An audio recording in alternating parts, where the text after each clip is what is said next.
केंद्र सरकार के लाखों कर्मचारियों और पेंशनर्स के लिए बड़ी राहत की खबर सामने आई है। केंद्र ने 8वें वेतन आयोग यानी 8 पे कमीशन के टर्म्स ऑफ रेफरेंस यानी कि कार्य ढांचा को मंजूरी दे दी है। इसका मतलब है कि आने वाले समय में सरकारी कर्मचारियों की सैलरी और पेंशन की संरचना में बड़ा बदलाव देखने को मिल सकता है। इस आयोग की अध्यक्षता जस्टिस रंजना देसाई करेंगी। आयोग जल्द ही कर्मचारियों, पेंशनर्स और अन्य संबंधित संगठनों से बातचीत करके उनकी राय जुटाएगा और उसके आधार पर अपनी सिफारिशें सरकार को सौंपेगा। लेकिन नए फॉर्मूले में सैलरी बढ़ने की उम्मीद तो है, पर डीए से जुड़ा ये बदलाव कर्मचारियों को चौंका सकता है। इसके बारे में भी जानेंगे, लेकिन पहले बात कर लेते हैं सैलरी बढ़ने में फिटमेंट फैक्टर का रोल। मतलब फिटमेंट फैक्टर से कैसे तय होगी सैलरी।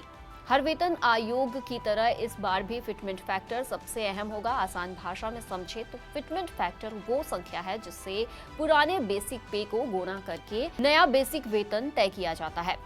ब्रोकरेज कंपनियों, कोटक इंस्टीट्यूशनल इक्विटीज और एम्बिट कैपिटल की रिपोर्ट के मुताबिक इस बार फिटमेंट फैक्टर 1.8 से 2.47 के बीच रहने की उम्मीद है। मान लीजिए अगर फिटमेंट फैक्टर 1.8 लागू होता है तो लेवल 1 के कर्मचारियों जैसे कि चपरासी और अटेंडेंट का बेसिक वेतन 18,000 रुपए से बढ़कर लगभग 32,400 रुपए तक जा सकता है। हालांकि ये 80% की बड़ी बढ़ोतरी लगती है, लेकिन असली इजाफा इससे कम होगा क्योंकि नया वेतन लागू होने पर डियरनेस अलाउंस को जीरो कर दिया जाएगा। अभी के समय में लेवल 1 कर्मचारियों को 58% डीए और हाउस रेंट अलाउंस समेत टोटल सैलरी करीब 29,000 रुपए मिलता है। लेकिन नए वेतन ढांचे में जब बेसिक वेतन बढ़ेगा तो डीए को रीसेट करके जीरो कर दिया जाएगा।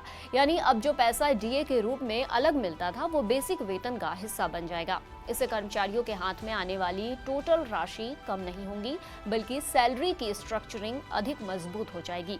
वहीं 8वें वेतन आयोग का लाभ सिर्फ नौकरी करने वालों को ही नहीं मिलेगी, बल्कि पेंशनर्स की पेंशन भी नए बेसिक वेतन के आधार पर रिकैलकुलेट की जाएगी। यानी जब बेसिक पे बढ़ेगा तो पेंशन की राशि भी उसी के मुताबिक बढ़ जाएगी।